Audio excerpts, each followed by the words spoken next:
Today we're going over my watch list using the supply and demand methodology. We have some really interesting markets to be looking at today, as well as we're going to go over two very commonly asked questions, talking about what is the best multiple time frame analysis, as well as how to find more trading opportunities if you are struggling to find opportunities.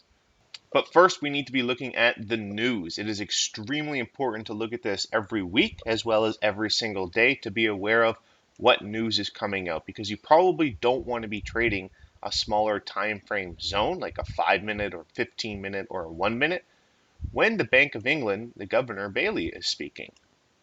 All right, or maybe when the Japanese yen is coming out with their report or their monetary policy statement. These are very big news announcements. And then the euro on Thursday, they have their ECB press conference. So it's lots of speaking and refinancing rates and bank rates coming out this week. So do make sure you keep an eye on it.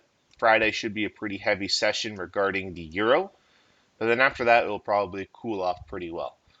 Let's start by looking at the silver market, because this is a very interesting market to be looking at. We're going to look at the weekly time frame, kind of break it down time frame to time frame. Now, over the last couple of weeks, month, 2 months, we have seen a massive drop in commodities. We've seen this across the board. If we look at wheat, we go to that daily time frame, it's been nothing but dropping. Soybeans dropping, cotton dropping. And supposedly we're in a food crisis, which is crazy if you ask me, especially when inflation is getting out of hand. There's a food crisis, there's wars. These commodities should be going up, not necessarily down, but the strength of the US dollar, that's where the money's been pouring into. And all these markets are being priced in the US dollar. So we have seen a reflection of this in the market. So if we pop back over to silver, we can notice it's been getting whacked. All right, it's been getting whacked all year, but we're coming down into some really interesting levels. The last time I was looking for buying opportunities was when this range was created. I've been using this bottom of the range for buying opportunities and the top of the range overall for selling opportunities. It's been in a range for the last year and a half, 2 years. So definitely before I was using this as a support line as well as demand, because each time 1, 2, 3, 4, 5, like the last 5 times it's been holding. So I imagine with the 6th time coming in, hey, it's probably a decent area to be looking for buying opportunities. In case you guys are wondering really quickly why I don't have my face cam on, is because it's still dark out and the lighting is not as good in this room, so it would just be all fuzzy, so I have turned it off for this meeting. So since then, we have broken the bottom of this range and we have continued lower. I think we're going to have both buying opportunities and selling opportunities, but first we're going to be talking about buying. Now, why do I like this? Because we are sitting inside this weekly rally base rally. Look at this imbalance. Look at the strength of the first 3 to 4 leg outs that come out of this demand zone. Look at that significant amount of buyers. That is a lot. Where did they originate from? They originated from this rally base rally. So we have a nice weekly demand zone right here. Prices are coming back into it. It still could go lower. Totally could. I mean, it just touched it and started a little buying, but we're looking here on the weekly chart. So I'm going to keep this as my weekly demand, but also we have a pretty major support and resistance line coming across the board that was holding as resistance for some time, then we broke out of it. So we got some type of support line, demand. Keep in mind, any longs will be counter trend. You guys know my counter trends are not necessarily as good as my trending markets or my sideways markets. So in order for me to really start buying this, I really need to start seeing daily 4-hour higher highs and higher lows. And what I described here with this little blue line is what I need to see. I need to see supply zones being removed, break in trend line, opposing zones being removed. Now, for selling opportunities, I personally like this one a lot more. So we are trading in supply. That's one. Number 2, breakout retest of this supply zone. Number 3, support and resistance. Number 4, trading with the trend, as well as even number 5, we are actually able to break this 200 moving average with this very strong imbalance candle, and we actually continue down. So it even gives more weight to this supply zone. Okay, so I definitely like that supply zone better than the demand zone. So once again, when prices come back up into that supply, I am going to be looking for selling opportunities, and I think it's a good idea for you guys as well. If prices do continue to rally up, then I got these 2 higher zones up here, but we'll talk about that in a couple months if price ever gets up there. Let's talk about euro pound. Let's go to the dollar because that's really an interesting pair right now. We know the money's been pouring into the US dollar this entire year. I am going to continue looking for buying opportunities. It's had a nice little healthy 3-day pullback so far. Totally fine. It's a nice healthy correction that ranges from 3 to 6 days, 3 to maybe 9 days of a pullback. So we're right in the middle of a correction. All right, I'm watching this on 1-hour time frames, on 4-hour time frames to start looking for buying opportunities. Waiting for 1-hour downward momentum line breaks, waiting for this opposing zone to be removed. Now, actually, really quickly, for somebody that's looking to scalp the market, I could totally see somebody using this as a 1-hour supply zone and then waiting for prices to come back up into that 1-hour supply zone and then looking for 1-minute selling opportunities on the US dollar, right? Because you'll have the futures correlation. The US dollar has been getting weakened over the last 3 days. So if you're using the 1-minute time frame, you're only really concerned of what's happening over the next 1 hour to 4 hours. And especially with the 1 hour being in a short-term downtrend relative to the big picture of things, obviously that's going to be more weighted than the 1 hour, of course. But for somebody that was looking just to scalp the market really quickly, I could understand totally. I think that's totally fine to use that as a 1-hour supply zone. Okay. But long term, I am going to be bullish the US dollar. I mean, that's where the money's been going into the entire time. It's hard to really go against a trend like this as well. Non-stop printing higher highs and higher lows with 3 to 6 day, maybe 9-day corrections.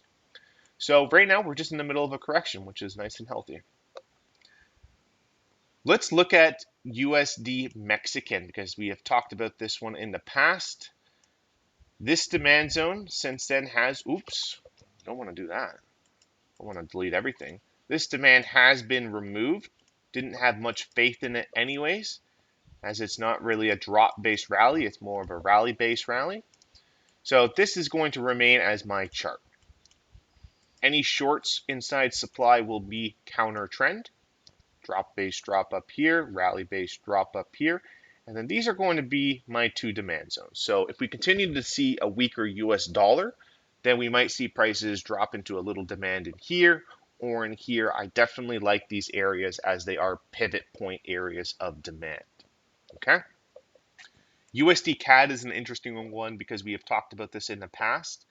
The weekly time frame, weekly upward channel.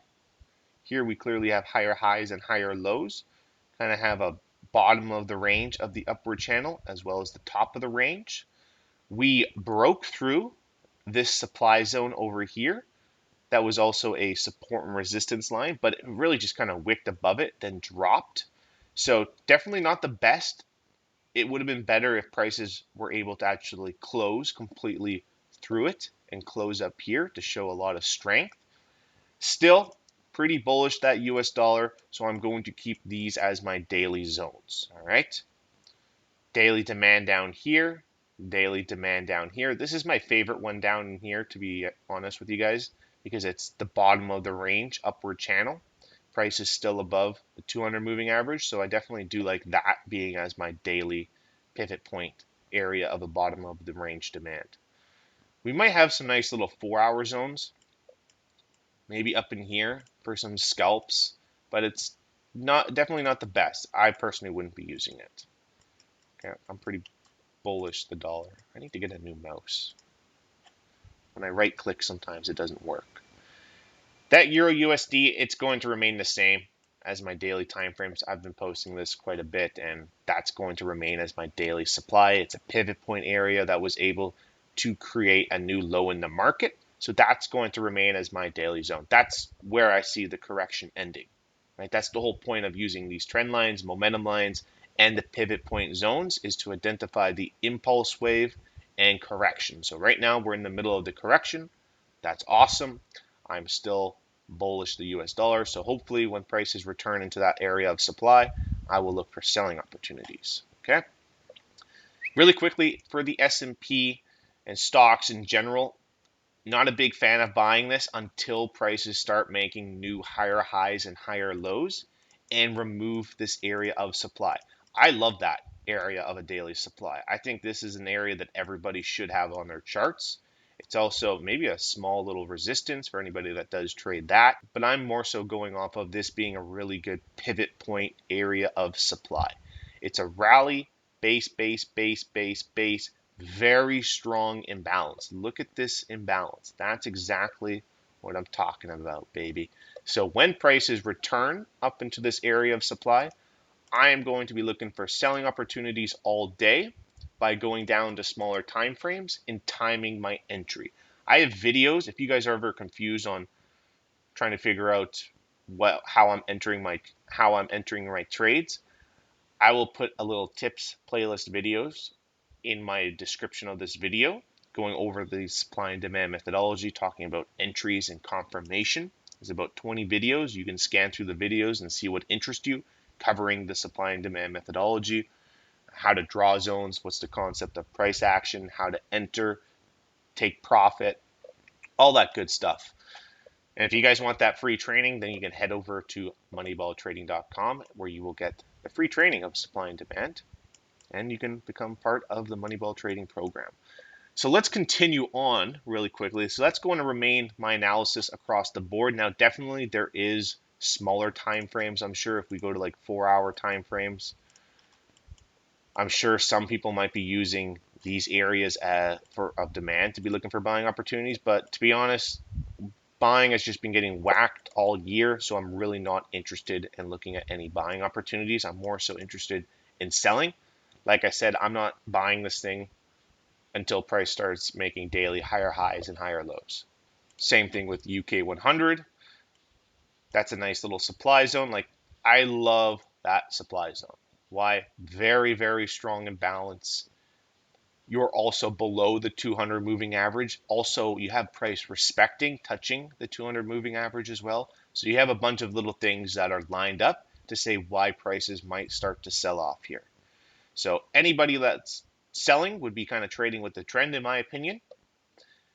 Anybody that's buying is counter trend trading, which is totally fine. We actually had a member in the group post all his results, sharing his counter trend, trending, sideways markets, how he's been performing this entire year, as well as if he moved his take profit to like 5-1 versus 2-1 versus 7-1, how would it affect his win loss? He tested like 30 different things, so thank you so much, Brendan, for doing that. Much love to you. But it just goes to show he was actually making a lot of his money from counter trend trading, while for me personally, it's hurting my trading. So for me, getting rid of it, but maybe for him, doing more of it because he sees it really well. Really quickly, we need to talk about this wheat because wheat commodities have been getting crushed, and right now we have price making a pullback into a monthly demand. We got to look at the futures market and get the real chart here, and we can see this on the monthly time frame. Monthly rally base rally. This is the first time in the last 6-7 months that price is actually touching a monthly demand, and it's in an uptrend. So I definitely like looking for buying opportunities on the wheat futures. Okay, really what I need to see is for me to be placing a swing trade. I mean, anybody that's personally a big believer in, I guess, commodities would just buy the zone straight up. But for anybody looking for confirmation, you're going to need to see the break and downward trend and removing opposing supply zones. Even if we have a strong rally like that, and then hopefully a nice demand zone gets created, and then buying the pullback. That's what I would be waiting for, and that would be a swing trade. Now, if you come to me and you're like, hey, I don't want to swing trade. We're going to break into our next little segment here where we're answering this guy's question. But before we get into that, we need to talk about if this swing trading is not for you, because I get a lot of questions that people reach out to me saying swing trading is not for me. I like scalping because that's the time that I have access to the charts, or I can't look at the charts because I'm at work. So what should I do? Well, then maybe you should be looking for swing trades. Now, let's say, for example, you get a really nice swing trade, a daily demand zone in here being created. The person that doesn't have a lot of time to trade and has an hour a day to look at the charts, that's what they're using. They're using that daily as their entry time frame, and they're looking to hold that trade for a couple of weeks to a couple months maybe. Versus the trader that says, hey, I don't want to hold a position like that for that long. So what I might want to do is, instead of using that daily as my entry time frame and the monthly as my higher time frame, I will use the daily as my higher time frame, and I will go down to a 1 hour, 15-minute, 30-minute time frame and look for a buying opportunity. So like I said, price goes into monthly, you get maybe a daily setup. That swing trader is looking to buy that whole daily zone. He doesn't have much time on the charts versus maybe the scalper. He's like, I don't want to be in that trade for that long. Totally understandable. So he might be waiting for prices to go into the daily and use the daily as his highest time frame and then go down to a 5-minute, or maybe not 5-minute, but a 15-minute, 30-minute, 1 hour, and look for a buying opportunity on that time frame. Okay? Different types of time frame trading. So if we get into those questions that this guy had, I think his name is Navkitan 1965 commented. He says, "Sir, when swing trading Forex with support and resistance, what is reliable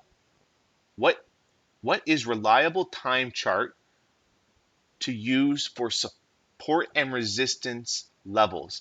Is it the 4 hour or 1 hour? I think the 1 hour, 30-minute support and resistance levels are going to get easily violated if trading against the trend on the 4 hour daily." Okay, yeah. So personally, I don't trade support and resistance. I might look at it at my analysis just to consider what other traders are looking at. I've done a video on this actually since I'm here on my YouTube. Go to videos, and this is the video. Support and resistance versus supply and demand. So if you want to check that out, you can. That will give you more knowledge on support and resistance. I don't trade it, but I do consider what other traders are looking at, as you guys have seen in the silver analysis. So I'm probably not the best guy to be answering this, but I think he might mean support and resistance. But we kind of talked about that about a couple of minutes ago and what I recommend. The higher time frames, in my opinion, are going to be more reliable as there's less noise. That's really what it is. There's less noise. But it's not for everybody because maybe that person doesn't want to be in a trade for that long, right? Versus somebody that wants to be scalping, while somebody that can't necessarily scalp needs to be looking for swing trading. So you got to ask yourself, what's type of trading best for me? Now, I personally like the daily. Daily is good enough for me to say what's kind of going on, big picture, as well as lower time frame. So I would say daily or 4 hour. 4 hour if you're looking to do scalping, and then daily is just a nice general time frame that I really like. Let's get into the next one. Malcolm commented on, the one thing I would struggle here with is waiting so long between trades. How many pairs do you trade, and does this lead up to more trading opportunities each month? So yeah, this is a common question that I got from a lot of people in the private group when they're saying, hey, I'm struggling to get more trades. What can I do? So there's a couple things that you can do. You can look at different time frame sequences, which is what I mean by that is use the daily and the 1 hour as one of your time frame sequence. The daily would be your higher time frame, the 1 hour would be your entry time frame, or you could use the 4 hour, 5-minute, 15-minute, which would be the 4 hour is your highest time frame, the 15-minute or 5-minute would be your lowest time frame, or you could use your monthly daily, your weekly 4 hour. There's so many different time frames, multiple different time frames that you can use to look for more trading opportunities. Now, the reason we actually created the single time frame setup, I did a video on this last year, documented on my YouTube, because the single time frame setup was created to get more trading opportunities.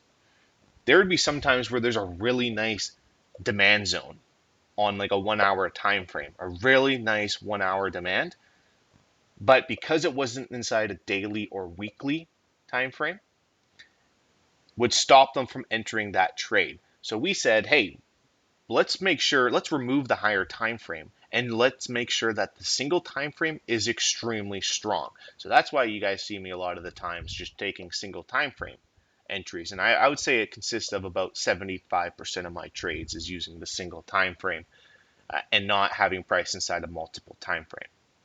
Another thing that you could do is add more trading pairs to your watch list. If you are currently looking at 10, well, then maybe consider looking at 20. Now understand, by me saying all this, adding multiple different time frame sequences, the single time frame sequence, uh, adding 10 more pairs or 20 more pairs to your watch list, you might deal with information overload because now you're considering what's happening on the daily, the 4 hour, the monthly, the 1 hour, and you'll get confused. Guys, I'm telling you, because I see it in the private group with the new members, and I have this discussion with them that I'm having this discussion with you, is at the start, really break it down into one time frame sequence. Start with the daily 30-minute. Trade that. If you think you can handle more, then add 10 more pairs. You think you can handle more? Okay, maybe add the monthly daily into your analysis. You think you can handle more? Okay, maybe start looking at the single time frame analysis. You know what I mean? So it's finding what works for you, but you have to be very careful because eventually you might run into information overload. So that's going to end it there, guys. I really appreciate you guys watching this video. If you guys want that free training, like I said, moneyballtrading.com. Would love to have you guys part of the team. And if you guys have any questions, you guys can reach out to me on social media at Moneyball Austin, Facebook, Twitter, Instagram. Really appreciate if you guys subscribe to the channel. It's completely free. Ask questions, no problem. All right? No problem at all. You want my opinion on something? Reach out to me on social media. Ask me down in the comments below. I really appreciate you guys helping out with these videos. I will see you in the next one. Bye-bye. Cheers.